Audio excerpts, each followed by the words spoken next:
আসসালামু আলাইকুম, স্বাগত জানাচ্ছি মেহরিস মম কিচেনে। কেমন আছেন সবাই? আশা করি ভালো আছেন। আল্লাহর অশেষ রহমতে আমিও ভালো আছি। বন্ধুরা, ফিরে এলাম নতুন আরও একটি রেসিপি নিয়ে।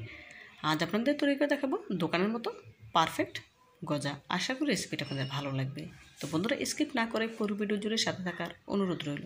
চলুন রেসিপিটি শুরু করা যাক। গজা তৈরি করার জন্য এখানে একটি মিক্সিং বোল নিয়েছি। নিয়ে নিলাম মেজারমেন্ট কাপের 1 কাপ ময়দা, পরিমাণ মতো লবণ, 1 টেবিল চামচ চিনি, 1 টেবিল চামচ সয়াবিন তেল। এখন সবগুলো উপকরণ হাত দিয়ে মেখে নেব।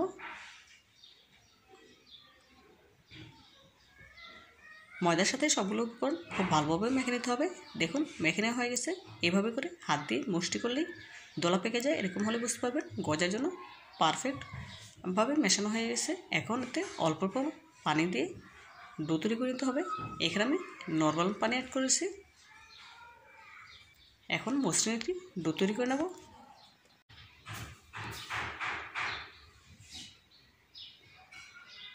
দেখুন, ডো তৈরি করে আমার হয়ে গেছে।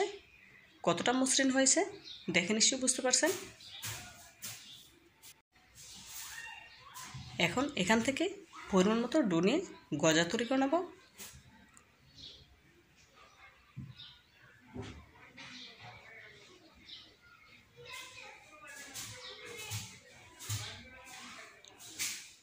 প্রথমে হাত দিয়ে একটু চেপে দিয়ে তারপর বেলনি দিয়ে বেলে নিচ্ছি।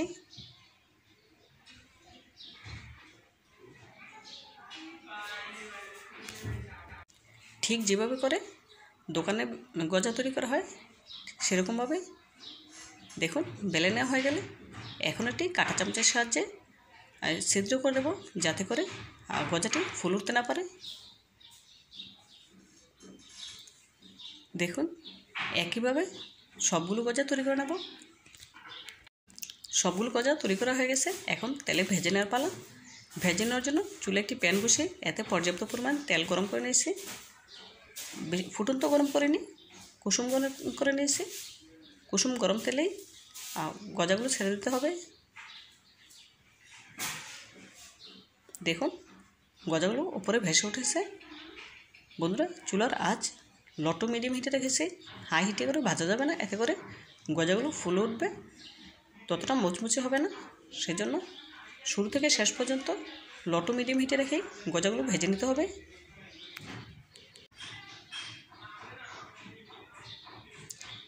উল্টে পাল্টে গজাগুলো গোল্ডেন কালার করে ভেজে নেব।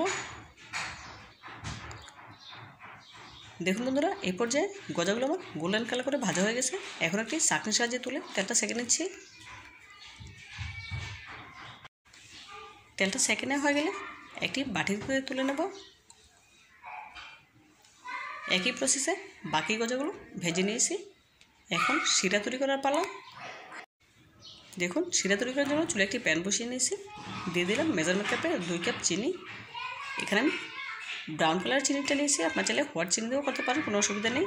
দিয়ে দিলাম 1/2 কাপ পরিমাণ পানি। যেহেতু আমি ঘন শিরা তৈরি করব সেজন্য অল্প পরিমাণে পানি দিয়েছি।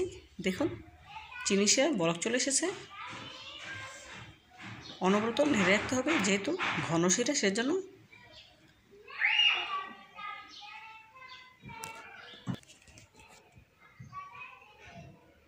দেখুন, এই পর্যায়ে শিরাটা কিছুটা পাতলা রয়ে গেছে। আমি আরও 1 মিনিটের মতো জাল করে নেব, এতে করে শিরাটা ঘন হয়ে যাবে। এখন এখান থেকে অল্প একটু শিরা আমি পানিতে দিয়ে দেখলাম। শিরাটা সাথে সাথেই পানির নিচে ডুবে গেল। এরকম হলে বুঝতে পারবেন শিরাটা পারফেক্টভাবে তৈরি হয়ে গেছে। দেখুন, শিরাটা আমার কতটা ঘন হয়েছে দেখে নিশ্চয়ই বুঝতে পারছেন। এখন এতে আগে থেকে ভেজে রাখা গজাগুলো দিয়ে দেবো। গজা দেওয়ার সাথে সাথে চুলাটা আমি বন্ধ করে দিয়েছি। এখন নেড়ে চেড়ে রাখবো যতক্ষণ না পর্যন্ত শিরাটা পুরোপুরি ঠান্ডা হয়ে যায়। নাড়া বন্ধ করা যাবে না, এতে করে সবগুলো গজা একসাথে দোলা পেয়ে যেতে পারে। সেজন্য অনবরত নেড়ে চেড়ে গজাগুলো আমি ঠান্ডা করে নিয়েছি। দেখুন, মাশাআল্লাহ, গজাগুলো দেখতে কতটা সুন্দর এবং লোভনীয় হয়েছে। তো বন্ধুরা, আজকের মতো বিদায় নিচ্ছি। দেখা হবে নতুন কোনো রেসিপিতে। ভালো থাকবেন সবাই।